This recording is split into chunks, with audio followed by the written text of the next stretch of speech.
All right, we got the dock water posts sledgehammered into the bottom of the pond using this here Husky 10-pound sledgehammer from Home Depot for like $34. What we did was we built a temporary scaffolding. I already took most of it apart. I had just 2x4s, so you got to be careful. I mean, 2x4s aren't really that sturdy, but I weigh 150 pounds, so built the temporary scaffolding to walk out here. And what I did was duct taped a I think it's less than an 1/8 inch. I think maybe an eighth of an inch thick steel plate to the top of the post, and then we put pieces of 2x4 and duct tape them down. We didn't duct tape them tightly. We just leave the slop in the duct tape here so it can move, because as it breaks down, you can see how crushed and destroyed it gets. As it breaks down, it's going to want to bounce and move around and bend, and you don't want it to snap your tear your duct tape. So you leave a little bit of slop in there, a little bit of play, and you can sledgehammer away on top of your post. It'll transmit all that force downward without the blunt, small surface area impact to the top of your post, which will damage your post, possibly split it. You don't want to split or damage your post if you're not going to cut the top off. So this is a great solution, I guess a redneck solution, to driving posts into the ground or into mud or whatever.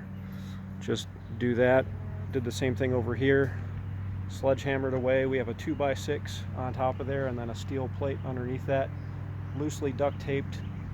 It's all exactly as deep as we need it to go. We had the water level marked at the bottom of the posts, so I knew when to stop when we reached water level. Okay, now they're not perfectly straight. They did move a little bit, but we'll be able to wiggle those and get them into place and use our level. We have a post level here somewhere, right there, that blue right there. Put that on your post and it helps you make sure it's level. So we'll use that in our other level to make sure they're perfectly level. If we need to twist them a little bit, I know this one on the left here got twisted inwards a little bit, so we have to twist it outwards and just get them perfectly lined up.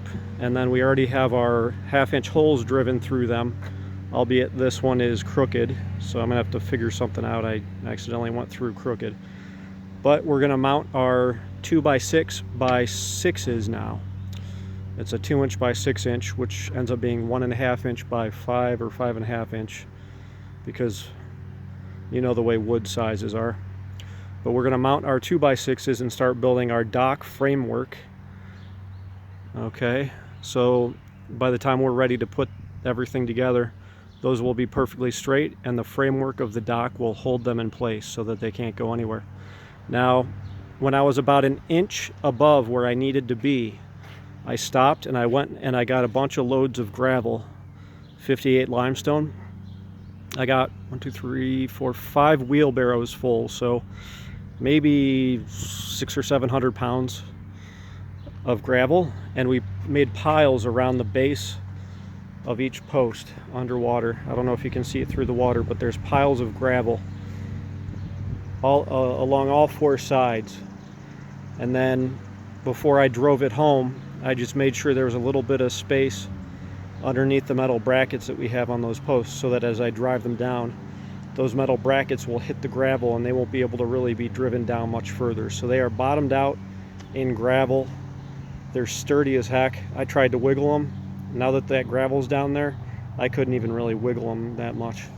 And once the entire structure is built, it's going to give it more strength too, and we'll probably do some cross bracing. So this thing is going to be sturdy. Even though we're using 2x6s, we're doing 4 joists on a 4-foot wide dock, plus cross bracing. So and we're using 2 1/2 inch by 10 inch galvanized steel bolts on each post through each 2x6, plus corner brackets, steel corner brackets, and we're using joist brackets, 2x6 joist brackets, which are all here in our bag.